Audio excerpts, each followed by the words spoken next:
Welcome, everybody, to Businesses Building Bridges, or are we building business bridges? It's B3 either way. We're doing both.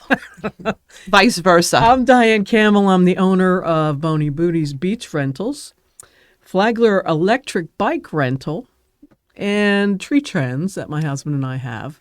And I'm going to introduce my amazing co-host, Miss Shara. Welcome Hello. to the podcast today. Thank you very much. I am Shara. I own Sift and Sorts. I own a downsizing and organizing business to help people simplify their lives, which is very much needed even in my own life. Yes. But moving right along, today we have someone amazing, and I would love to introduce her. Her name is Melissa Fulling, and she has a nonprofit called Live Like Cameron. So welcome, Melissa. Thank you so much. You're welcome. Do you spell your name with one S? I do, yes. Okay, that's a fun fact. I do. Fun I fact. love that. I had to fix that in my phone, but so Live Like Cameron, can you please tell everyone how you winded up in Palm Coast and what is happening up to now? Well, I've been in Palm Coast now probably around 21 years. And just to give you the short version, our son Cameron, my youngest son, was diagnosed with cancer when he was 2 years old.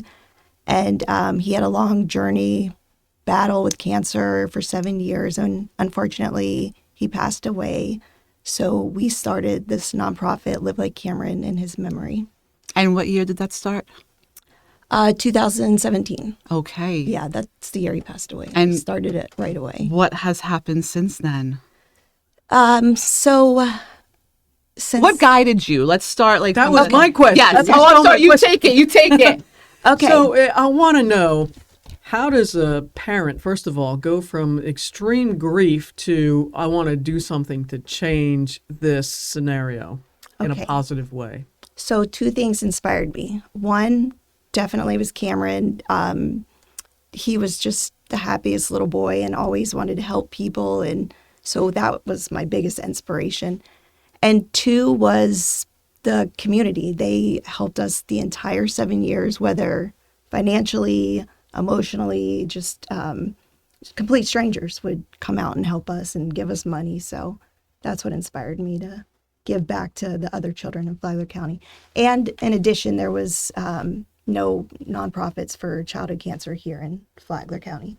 Okay. So how did you form the 501c? Like what led you to actually make it official?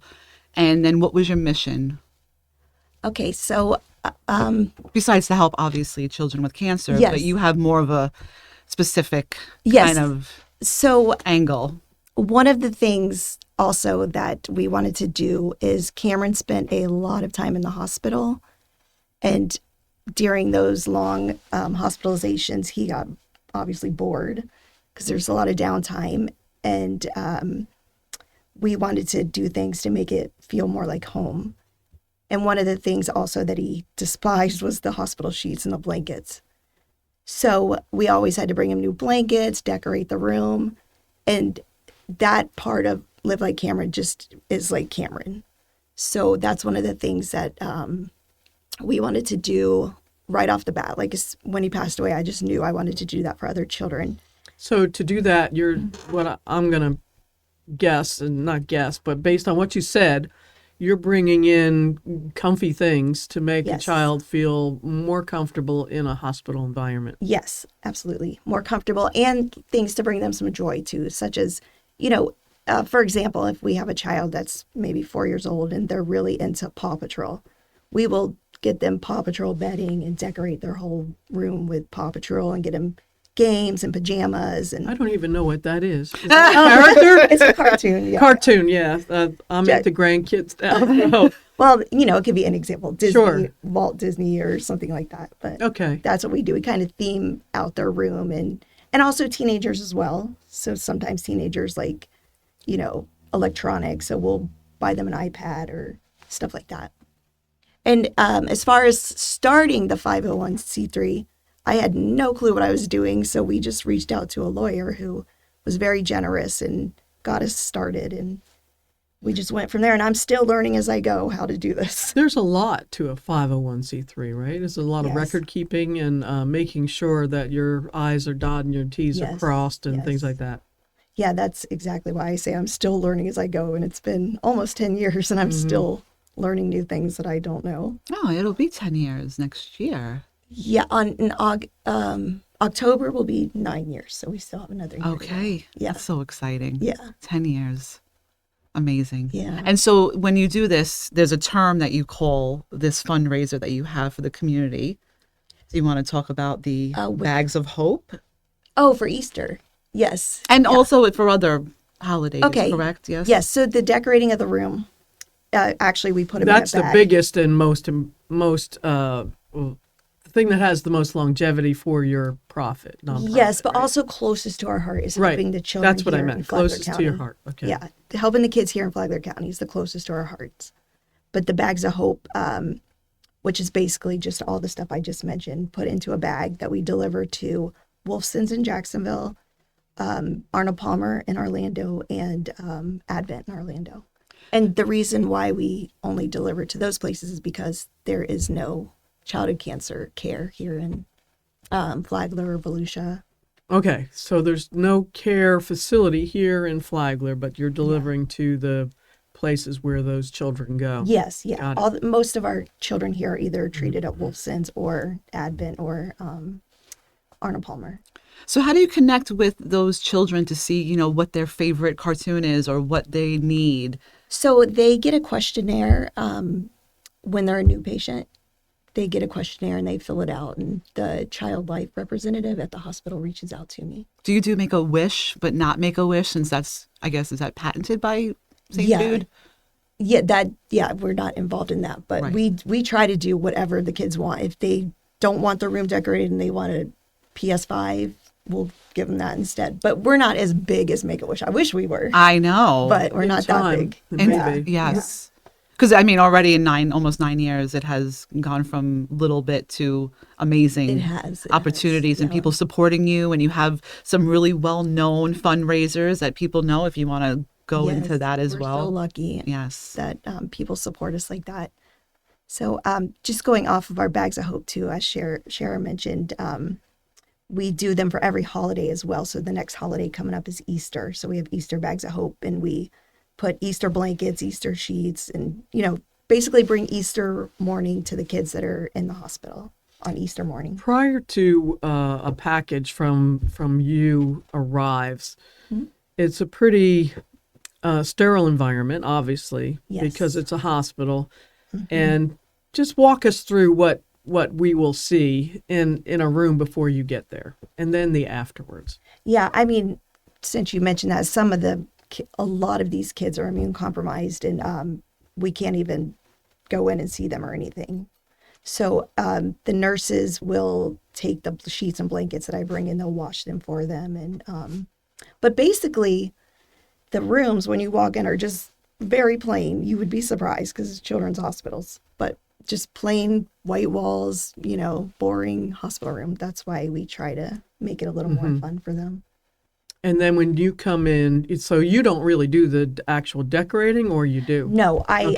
I give the bags to the parents and the Gotcha. children. And the Yeah. parents are the ones that take Yes. care of it for Yeah, their I let child. them do it. Yeah.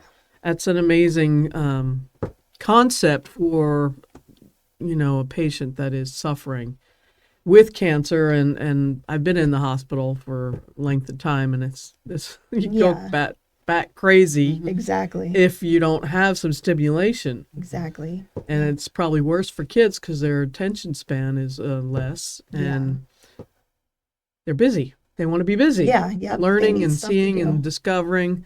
So that's amazing. Yeah. Definitely, I learned that from being in the hospital with my son, how incredibly boring it can be, and doing the same thing over and over Yeah. again. Gets And really- looking at white sheets Yes. and white Yeah. walls. Yeah. I even found myself coloring in coloring books just for something to do. I had a coloring book, I must admit, yes. Yeah. Because a lot of people think, oh, kids don't color anymore. Trust me. They do. They're looking They for do. anything different. Can you go into some of your big fundraisers so that people can maybe get involved when they come up?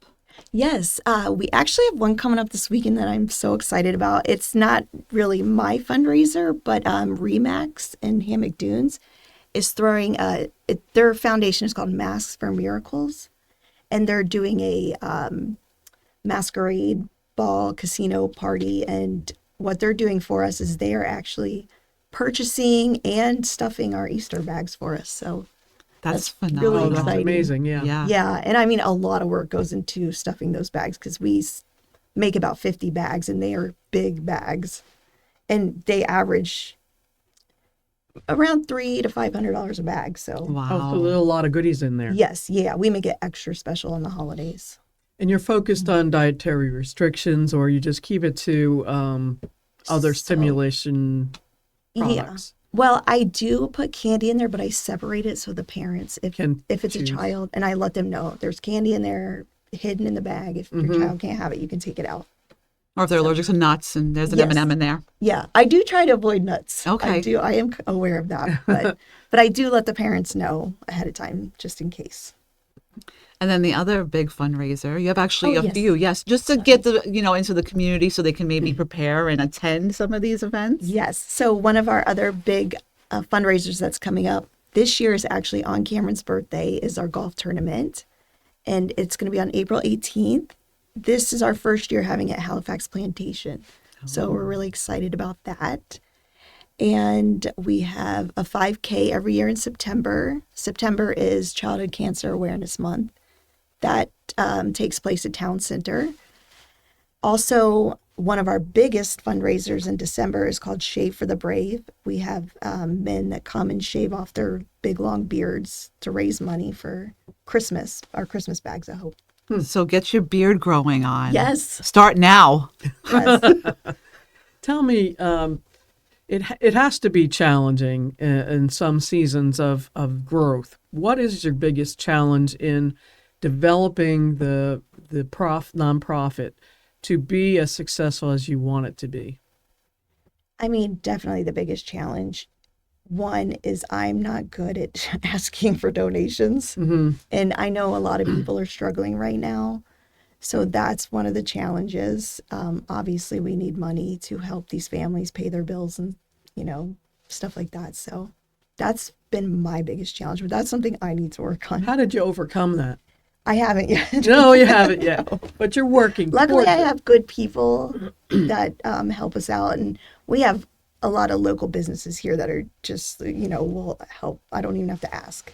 So I find that, and tell me if you agree with this, that businesses, at least a small business in my case, want Yes. to help Yes. an entity, a charity that is helping within the community. Would you agree with that? Oh, yeah, absolutely. I personally would rather give to a small entity than to a larger one. Yes. So I can see, how it's affecting them. Yeah. My donations, you can see in real time and see how it affects the nonprofit. I was going to call it a ministry. It may also be that, Yeah. whatever it is.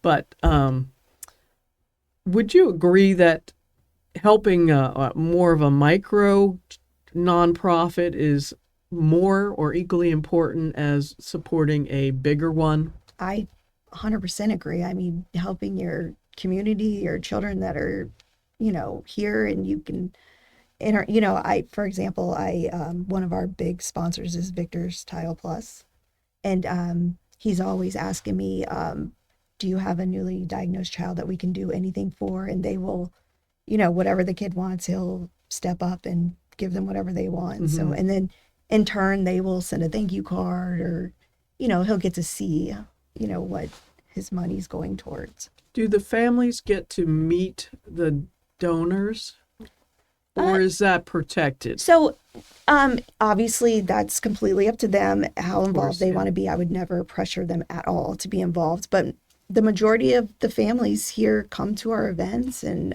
like to spread the word, and just want to make people aware of that it's a big problem. And but there are some that are private as well. Right. Do you have any kind of figures or numbers of the unfortunate cases that are in Flagler County alone that we Well- may not know about? So right now in our group, our group, the ones that we communicate with and know about, we have 42 right now. Oh. But obviously there's more kids that we don't know about. So I'm not 100%. How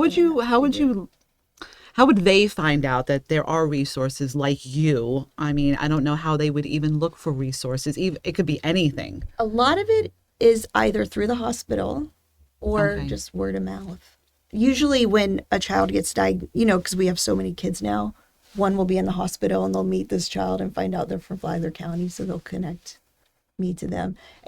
A good example right now, I'm trying to get in touch with a family right now that I've had multiple people reach out to me Oh. and let me know. So I'm working on trying to get a hold of So it's this more of family. third parties Yeah. than someone direct. Yes. Wow. Yeah. What goes through, what emotions is a family going through when they first find out that there's a diagnosis that it could potentially cost a lot of money and a lot of grief and emotion? Yeah, I mean, the best way to describe it is complete and utter shock, heartbreaking. You can't even describe the feeling.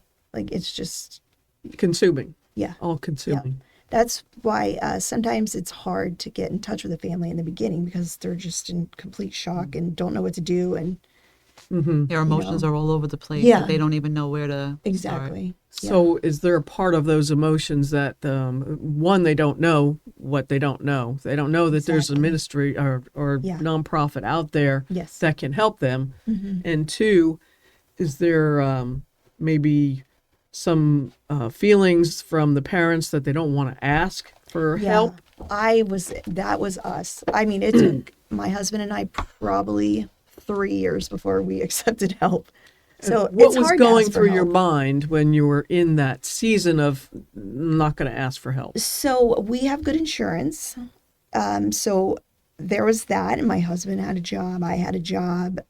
So we felt like we don't need help. Even when we were at the Ronald McDonald House, we wouldn't let people cook dinner for us. But eventually we accepted the fact that, okay, this is for our child. We do need help. There's many costs that are not covered through insurance. And we finally accepted it. And I'm glad we did because Talk to me about what is not covered. This could So- help a family get to you sooner. a lot, obviously, like I mentioned, the hospitals are in Orlando and Jacksonville. So there's travel costs. I mean, there were times we were driving every single day, for years. So there's the cost of gas. And then you can't always stay at the Ronald McDonald House. Sometimes you have to stay in hotels. And my son was also on clinical trials. So we were in Memphis, Tennessee, traveling there. So you have air travel, Yes. hotel stays. road travel, hotel stays, Yeah. food. Yeah. Right? There's food. For the parents. Oh yeah, the hospitals don't cover food for just the child that's sick. Then you have siblings that have to be placed. Forgot about the extended family. That's Yeah, almost always one parent has to quit their job wow. to care for the child, and There goes the income. yeah, also they don't have good treatments for children, so a lot of stuff isn't covered by insurance. It just goes on and on. So you're paying for treatment as well. Yes, Are it trials depends. included or Trials- not included? If you're on a clinical trial, they will cover the cost. But there's some drugs and certain things that, are covered. And these are the things that you come alongside that family with. Yeah, I try to help as much as I can. We just, unfortunately, we have so many children now. It's hard to. I know on the positive note, we did a fashion show a couple of years ago, a couple Yes. times, which was a hit because we actually had, and that was the first very deeply emotional fashion show that we did because we had the kids were modeling or their parents, their mothers. Yeah. So just to see them kind of dress up and have a new light. But what I realized is that the people, whether they are aged out, they are a family. And Oh, they yeah. stick together like they were born in the same household. Yes. So that's one, I think, entity of being involved so much that you do become family. We do. We are a big family. Yeah. We have our own little private group. So we, give each other advice and help out as much as we can. And then we try to have gatherings where it's just us, families. So we are one big I would family. imagine that there you draw strength, support, emotional support from having that inside entity that is Yeah.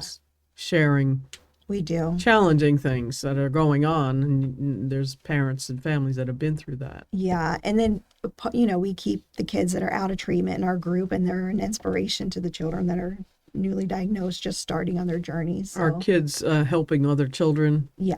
Oh, yeah. Yeah, that's great. Yes.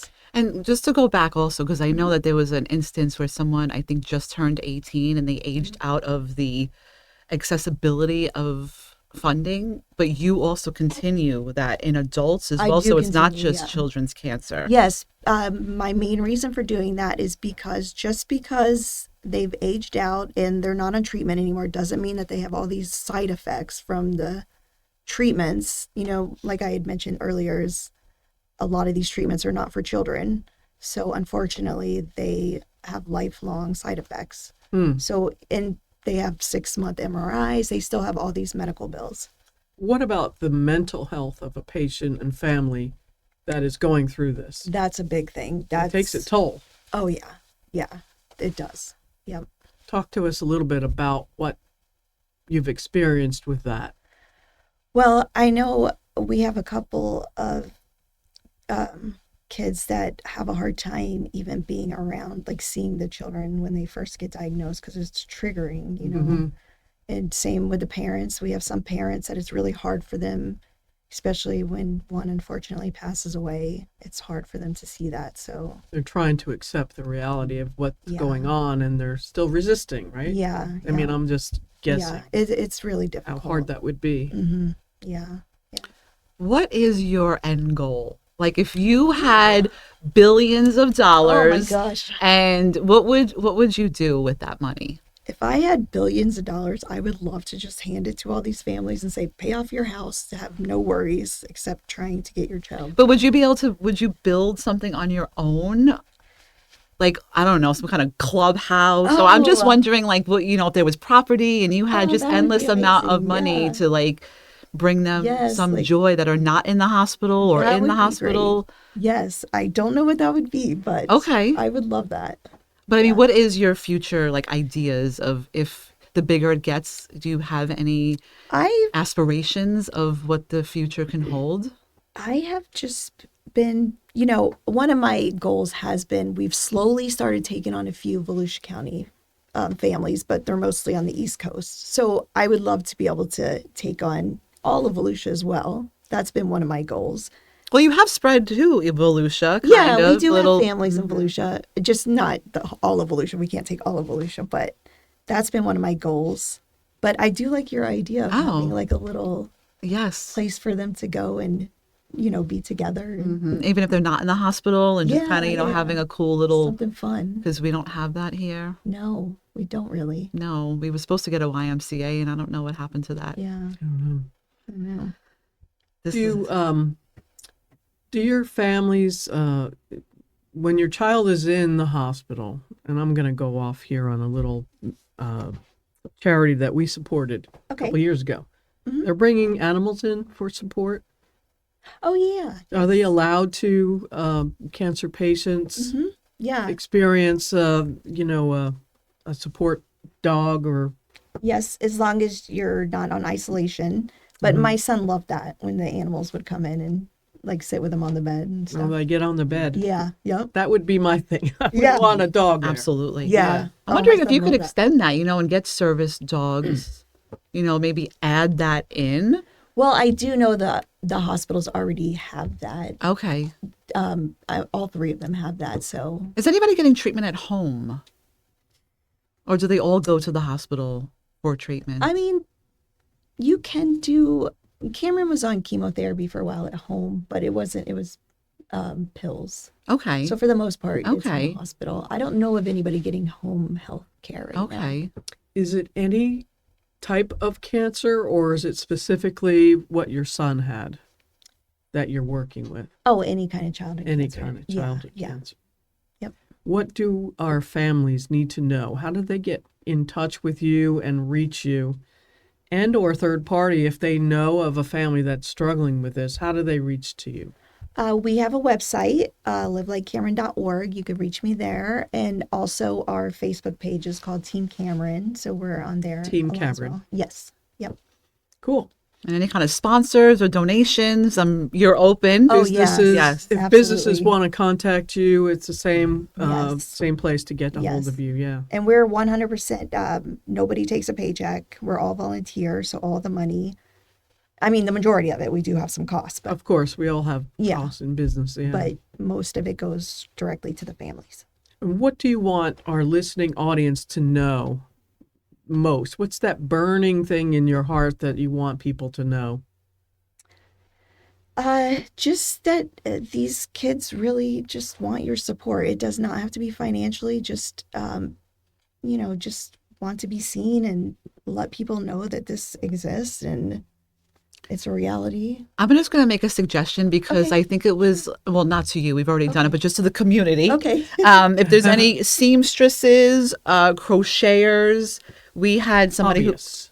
what is it called? Hobbyists. Hobbyists. Sewists. Sewists. Yes. We had a wonderful woman named Lisa who actually sewed pillowcases for Halloween one year.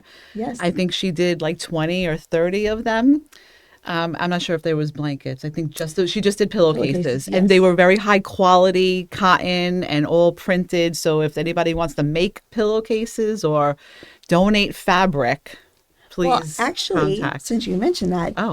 I don't know if you've heard of Cut Up and Sew. Absolutely. Yes. They've started doing that for us. Oh, that's hello, amazing. Josh. I'm just Yes. gonna suggest the quilt shop has a lot of quilt guilds, which have a ton of people in them. Yes, he has to- a group. I unfortunately cannot remember the name of the group, but they've been doing that for us. Oh, that's and fantastic. They let me know every holiday. Just reach out to us, and we'll. Oh, I love that. Yeah, Yeah, I'll that's have where to have it's at. Josh on. yeah, he's great. Yeah, Yeah. that's so cool. Well, here we are again at the end of a podcast. We look forward to seeing how your ministry, I keep calling it a ministry. Well, it kind of It is a ministry, It how is. your nonprofit and your efforts support the families and children in this county. And maybe someday we'll eliminate cancer I hope so. altogether. That's I the guess ultimate that goal. would be my goal, Right. not to have to do this at all. Right, Right. That would not be my to do this ultimate at goal. all. Yes. And thank you for sharing, the grief that you went through into something that will benefit other children. Thank you. So I appreciate awesome. That. Amazing. Thank you. Thank you for coming. Thank you for inviting me. Absolutely. And that's another wrap up. Miss Shara, we are wrapping wrapping it up. for today. Thank you for joining us here on B3, B3. and we'll see you next time.